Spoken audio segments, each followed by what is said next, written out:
They saw him as a payday. We're learning some new details about the doctors charged in connection with the death of Matthew Perry. These defendants took advantage of Mr. Perry's addiction issues to enrich themselves.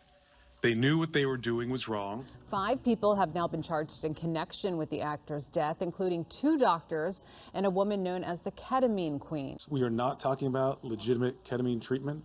We're talking about 2 doctors who abused the trust they had, abused their licenses to put another person's life at risk. Text messages, that was something that jumped out at me when I read the indictment. It doesn't matter if you're wearing a doctor's coat or you're a member of a cartel or you're a drug dealer on the street. We're going to hold you accountable.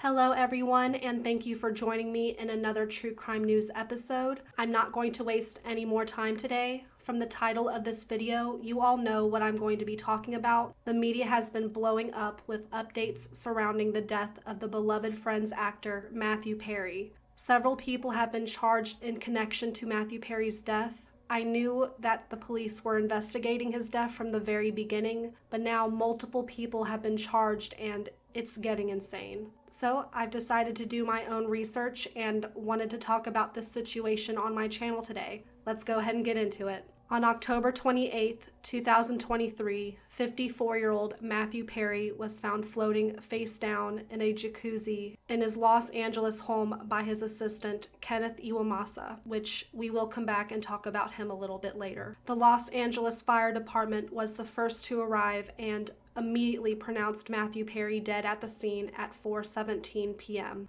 Almost 2 months later, on December 15th, 2023, his cause of death was released to the public, and his death was confirmed to be caused by acute effects of ketamine. During this time, investigators had already determined that Matthew Perry was frequently receiving prescribed ketamine infusion therapy treatments. It was quickly discovered that Matthew's last infusion treatment at a legitimate medical center was completed a week and a half before his death. So investigators are already thinking that something shady is going on here, because the amount of ketamine that was found in his system when he died was a lot higher amount than that should have been in his system if his last dose was a week and a half prior. Reportedly, Matthew Perry was getting these ketamine infusions to help treat his depression.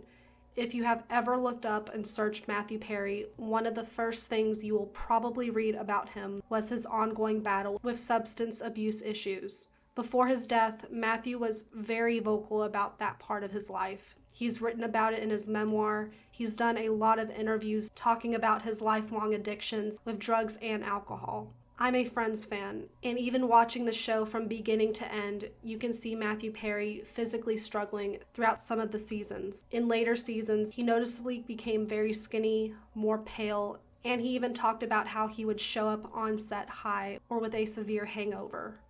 So many people have the same exact struggle with drugs and alcohol, but Hollywood is the worst place to be for a drug or alcohol addict. The lifestyle over there is very enabling. There's easier accesses to these illegal substances. It's obviously a huge problem, and someone like Matthew Perry, who was clearly more susceptible to addiction, needed to stay away from all types of substances. Some people are able to moderate certain drugs without issues, but others don't need to be taking anything. Unfortunately, Matthew Perry was an individual who would fall down the rabbit hole. Once he started taking something, it became a horrible addiction to him. Enough would never feel like enough, and that is exactly what happened to him with ketamine. In May of 2024, an official investigation surrounding Matthew Perry's death was opened to determine how he had obtained the amount of ketamine that caused his death. Then, just this past week on August 15th, 2024, it was released in, I would say, hundreds of different articles by now that 5 people have been charged and arrested in connection to Matthew Perry's death. And who are these 5 individuals? Well, let's talk about them. The first person, which is the most heartbreaking of them all, was Matthew Perry's personal assistant for over 30 years, Kenneth Iwamasa. Iwamasa was charged and has already pled guilty on August 7th, 2024, to 1 count of conspiracy to distribute ketamine causing death. He has admitted to repeatedly injecting Matthew Perry with ketamine in the days leading up to his death, and he admitted to injecting him with the substance 3 separate times on the day that he died. It's truly sickening that someone that he knew for literal decades was willing to enable him like this. The indictment of the arrest of the 5 individuals have been released, and if anyone is interested in reading the full indictment, I will leave a link in the description. Now, of course, I understand that this man was Matthew Perry's personal assistant. It was his job to do whatever Matthew Perry asked him to do. I'm sure that he was scared of losing his job if he had told Matthew no. But this man has been in Matthew's life for 30 years. One would think that Matthew and Iwamasa cared about each other, spending so much time together for all of these years. They should have been like family. Iwamasa was fully aware of Matthew's previous addiction issues. I just don't understand why he didn't tell anyone that Matthew was relapsing. It just doesn't make any sense to me. Even if that meant he would have been fired, at the very least he should have refused to inject Matthew with the ketamine. At the very least. The indictment shows that Iwamasa would inject Matthew Perry at least 6 times a day the final week of Matthew's life. It's completely insane. I can't even imagine what that does to somebody's system. I really can't. The next person charged and arrested was Eric Fleming, who was an acquaintance to Matthew Perry. He was also charged with 1 count of conspiracy to distribute ketamine, causing death. Fleming also pled guilty for this charge a day after Iwamasa on August 8, 2024. He admitted that he distributed the ketamine that killed Matthew Perry. He further admitted to obtaining the ketamine from his source and to distributing 50 vials of ketamine to Perry's live-in personal assistant, Iwamasa. Half of these vials were distributed 4 days before the death of Matthew Perry. The third and fourth person charged and arrested were medical doctors Dr. Mark Chavez and Dr. Salvador Plasencia. Chavez has pled guilty to 1 count of conspiracy to distribute ketamine. Chavez admitted in his plea agreement to selling ketamine to Plasencia, including ketamine that he had diverted from his former ketamine clinic.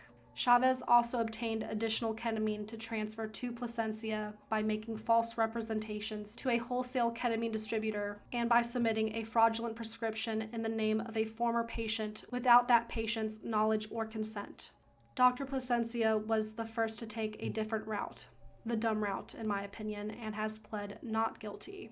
He was charged with 1 count of conspiracy to distribute ketamine, 7 counts of distribution of ketamine, and 2 counts of altering and falsifying documents or records relating to the federal investigation into Matthew Perry's death. He has since paid and was released on a $100,000 bond. 2 doctors, professionals we as people generally trust with our lives, are in connection to this shit. It's beyond ridiculous, and if you read through the indictments, it's disgusting how these people have texted one another, specifically these 2 dumbass doctors. It is clear from some of their text messages that they were just using Matthew Perry's addiction for financial gain. They were selling the ketamine to Matthew at ridiculously high prices when making this drug is actually really cheap compared to a lot of other drugs. This text message is the one that speaks volumes to me. Plasencia texted Chavez, quote, "I wonder how much this moron will pay," then immediately messaged, "Let's find out," end quote. It's just sad how selfish and greedy some people are. And you know what is beyond irritating is that both Chavez and Plasencia are still working as doctors to this day. They did lose their license to prescribe people drugs, but they are still currently seeing patients. What people are willing to see them at this point? Who knows? But the fact that they are still allowed to work as doctors at all after this information is coming out is unbelievable. All of these people knew Matthew Perry had substance abuse issues, every single one of them. But instead of being a decent human being and actually helping him, they decided to cash out as much money from him as possible, as if he were an ATM. The final person who has been charged and arrested was Jasveen Sangha, who is frequently referred to as the Ketamine Queen. Which this honestly gets on my nerves. Almost every single article you see is the Ketamine Queen this and Ketamine Queen that. I don't know, after a while that just gets really annoying to see. She is charged with 1 count of conspiracy to distribute ketamine, 1 count of maintaining a drug-involved premises, 1 count of possession with intent to distribute methamphetamine, 1 count of possession with intent to distribute ketamine, and 5 counts of distribution of ketamine. Based on the indictments, she is pretty much the main supplier of the ketamine, and she distributed the dosage that would ultimately kill Matthew Perry. Each and every one of these individuals either took advantage or enabled Matthew Perry. In my opinion, they do hold some accountability for Matthew Perry's death and should face justice for these crimes. I also want to be extremely clear. I think this type of involvement in relating to someone's death needs to have consequences, not just when a celebrity dies, but when any person dies under these circumstances. And yes, you can make the argument all day long that Matthew Perry had made the decision. He purchased the ketamine. He demanded his personal assistant to inject him with the drug. But these goddamn doctors who are using their power to take advantage of sick people that need help for a payday is 100% unacceptable. Matthew Perry's family and loved ones are heartbroken over his death. Celebrity or not, he was an actual human being with people who cared and loved him. He definitely had his own demons. I know he was clean for a while, but he struggled literally his entire life. I think he started these substance abuse issues when he was a very young teenager, and for basically 40 years, he struggled every single day. And the reality is that a lot of people are suffering just like Matthew Perry was. Drug addiction is an unforgiving bitch, always has been, always will be. And so many people fall victim to it each and every day.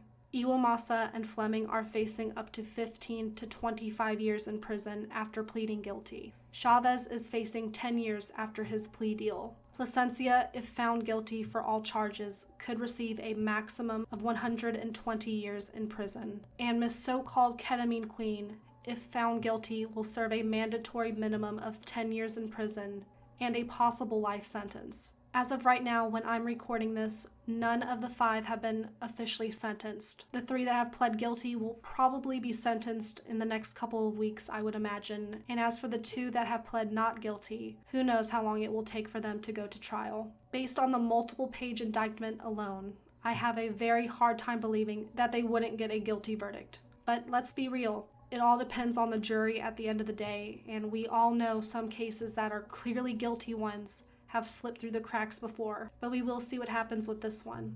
I will post updates on Twitter and on Instagram about this case. If you don't follow me on social media, my links are down below, but you can just simply type in J Talks Crime and I'll be the first to pop up. But that is all from me today. Don't forget to like, share, and subscribe to the channel so you don't miss another video from me. And I will be back with a full true crime case in the next few days. I will see you all in the next video. Bye guys.